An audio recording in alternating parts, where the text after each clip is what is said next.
Hello everyone and welcome back to my channel. तर सर्वांना शुभ सकाळ। आज आहे संकष्टी चतुर्थी आणि संकष्टी चतुर्थीच्या सर्वांना खूप खूप शुभेच्छा। आज आमचा उपवास असल्यामुळे मी सकाळी बनवते आहे कच्च्या केळीच्या पिठाच्या भाकरी। तर त्यासाठी हे आहेत कच्च्या केळीचे चिप्स। याला आमच्याकडे कच्च्या केळीच्या गंडरं सुद्धा म्हणतात। बेसिकली कच्ची केळी शिलून त्याला कापून हे उन्हामध्ये छान सुकवलेलं आहे आणि याची मला आता मिक्सरमध्ये पावडर करायची आहे। आणि या भाकरीसाठी एक उकडलेला बटाटा सुद्धा लागणार आहे। सो त्यासाठी इथं मी एक बटाटा कुकरला लावला आहे। इथं मी कच्च्या केळीचं पीठ बनवून घेते आहे। हे मिक्सरवरती सहज बारीक होते। त्यानंतर या भाकरीसाठी आपल्याला भाजलेल्या शेंगदाण्याचं कूट सुद्धा लागणार आहे। सो ते बनवून घेतले। ही भाकरी अजून चवदार बनण्यासाठी इथं मी 4 ते 5 मिरच्या घेतल्या, 1 चमचा जिरं घेतलं, ते सर्व छान मिक्सरला वाटून घेतले आणि आता हा उकडलेला बटाटा किसून घेते। त्यानंतर यामध्ये अजून एक इन्ग्रेडियंट असतो तो म्हणजे साबुदाणा। तर आपल्याला शेंगदाणे, बटाटा आणि साबुदाणा एकाच प्रमाणात घ्यायचे आहे आणि केळीचे पीठ त्यापेक्षा थोडेसे जास्त। त्यानंतर यावरती मी वाटलेली मिरची आणि जिऱ्याची पेस्ट घातली। यावरती थोडे चवीप्रमाणे मीठ। हा साबुदाणा थोडासा मॅश करून घेते कारण मी याच्या पातळ भाकरी बनवणार आहे। वाटलं तर तुम्ही मिक्सरमध्ये सुद्धा फिरवून घेऊ शकतात, ते बेस्ट राहील। आता याचा छान गोळा बनवून घेते। गोळा बनवताना पाणी अगदी जपून टाका कारण याला फारसे पाणी लागत नाही। तर आता याची भाकरी बनवताना थोडाफार हातावरती गोळा प्रेस करून घ्यायचा आहे। नॉर्मल चपातीपेक्षा ही भाकरी थोडीशी कठीणच आहे, पण अगदी तांदळाच्या भाकरीसारखी खूप कठीण सुद्धा नाही, पण चवीला मात्र अगदी उत्तम लागते। शक्य असेल तर तुम्ही एकदा खरंच ट्राय करून बघा। आणि हो, सांगायचंच राहिलं, या केळीचे जे चिप्स आहेत कच्च्या केळीचे, हे सहजासहजी मिळत नाही। हे फक्त खानदेश साईडला जास्त मिळतात। तर आमच्या शेजारच्या काकू आहेत म्हणजे माझ्या माहेरच्या, त्यांनी मला दिले आणि हे चिप्स बनवणं खूप कठीण आहे। एकदा आम्ही घरी ट्राय करून बघितले होते आणि ही भाकरी खाताना छान दह्यासोबत खायची, खूप टेस्टी लागते। सकाळची सर्व कामं आवरल्यानंतर आज मला एक मेन काम करायचं आहे जे की खूप दिवसांपासून पेंडिंग होतं। तर मी हे ॲमेझॉनवरून स्टिकर मागवले होते। खूप दिवस झाले घरामध्ये आहे पण अजूनसुद्धा लावले नाहीत। तर हे लेबल मी किचन कंटेनरसाठी घेतले आहेत। तसे तर माझे बरेच कंटेनर ट्रान्सपरंट आहेत, पण तरी सर्व छान ऑर्गनाइज दिसावं यासाठी मी हे लावते आहेत। आणि आता लिहायला बसल्यावर मला नावं आठवत नाही आहे, सो मी एकेका सेक्शनचा फोटो काढून ते बघून त्याची नावं लिहिते आहे। आणि हो, यावरती लिहिताना काही चुकले तर तुम्ही ती इरेझरनी पटकन इरेजसुद्धा करू शकतात।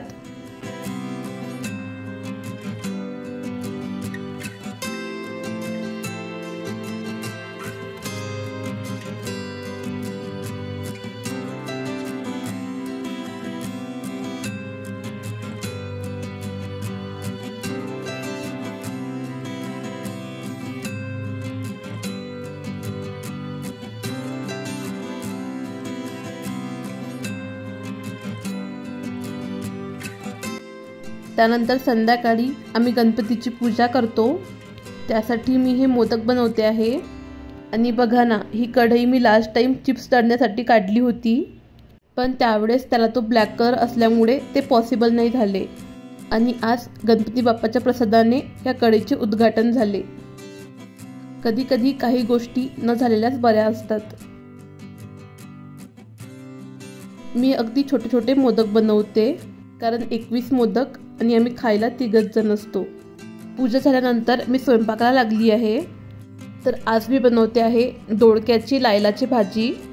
त्यासाठी मी शेंगदाणे आणि मिरच्या छान भाजून घेतल्या आहेत आणि आता भाजीसाठी दोडकी कापते आहे।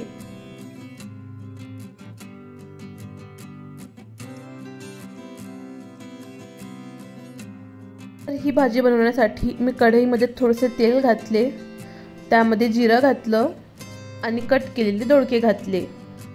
आता यावरती थोडंसं मीठ घालून आपल्याला झाकण बंद करून हे असं शिजवून घ्यायचं आहे। त्यानंतर मिक्सरच्या भांड्यामध्ये इथं मी भाजलेले शेंगदाणे, त्यामध्ये भाजलेली मिरची घेतली, 7-8 लसणाच्या पाकळ्या, 1 चमचा जिरं आणि चवीप्रमाणे मीठ. या गोळ्यामध्ये असा कोथिंबीर चिरून घातला की भाजी अजून छान चवदार बनते. त्यात पाणी घालून आता गोळा छान बारीक वाटून घेतला आहे. इथे ही माझी भाजी शिजली आहे. त्यामध्ये हा गोळा टाकून एक 2 ते 3 मिनिट असंच परतवून घेते आणि मग त्यानंतर भाजीमध्ये पाहिजे तेवढे पाणी घालायचे आहे.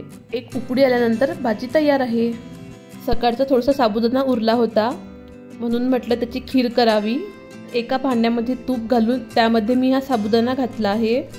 2 ते 3 मिनिट परतवून घेतल्यानंतर यामध्ये उकळलेलं दूध ॲड करायचं आहे. काही लोक यामध्ये थोडंसं पाणीसुद्धा घालतात, पण मला फक्त अशी दुधाची आवडते. त्यानंतर त्यामध्ये चवीप्रमाणे साखर घालून आपल्याला साबुदाणा ट्रान्सपरंट होईपर्यंत हे ढवळून घ्यायचं आहे. खीर ऑलमोस्ट होत आलेली आहे. तर यामध्ये मी आता ड्रायफ्रूट्स आणि इलायची पावडर घालते आहे आणि इथे माझी खीर पण रेडी झाली आहे. भाजीला 3 ते 4 मिनिट उकळी आल्यानंतर गॅस मी बंद केला आणि आता यामध्ये कोथिंबीर घालते आहे.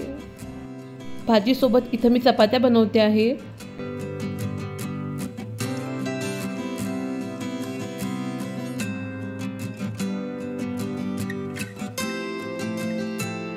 जेवणानंतर आता वेळ आहे किचन क्लीन करायची. तर आता सर्व भांडी मी घासून घेतली आहे. तर रोज रात्री किचन क्लीन करताना मी ओट्यावरती जे काही एक्स्ट्रा सामान काढलं आहे ते सर्व क्लीन करून ठेवते, जागच्या जागी ठेवून देते. त्यानंतर जी गॅस शेगडी असते तिला छान मी साबण लावून घासून घेते. आज मोदक तळले त्यामुळे तर घासावीच लागेल, नाहीतर जास्त घाण झाली नसेल तर मी फक्त पुसूनसुद्धा घेते. आणि हे असं सर्व कामं झाल्यानंतर मला किचन क्लीन करायला खूप सॅटिस्फाईंग वाटते. म्हणजे भांडी घासायला जीवावर येतात, पण एकदा घासली की त्यानंतरची मला ही किचन सफाई खूप आवडते. असं क्लिनिंगमुळे माइंड अगदी फ्रेश होतो.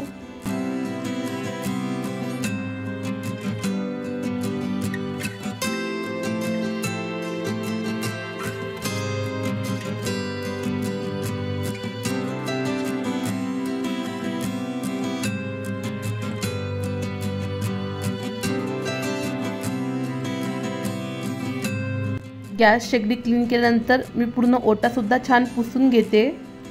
ओट्याला जिथं कुठं थोडंफार ऑइल लागलेलं असते तिथं मी डिशवॉश लिक्विड लावून ते एकदा क्लीन करून घेते, म्हणजे ओट्याचा चिकटपणा पूर्णपणे जातो.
हे माझे जुने टी शर्ट म्हणजे अव्यांचे आताचे ॲप्रॉन आहे.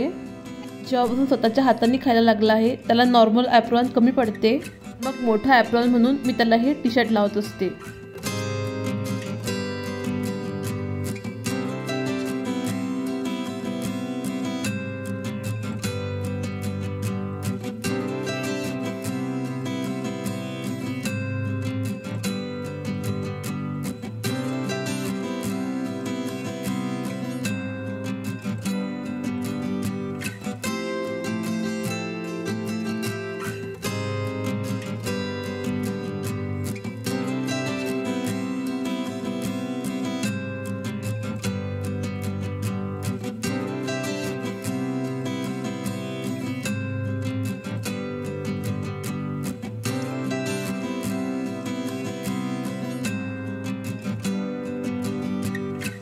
चला तर मग आजचा व्हिडिओ इथंच एंड करते।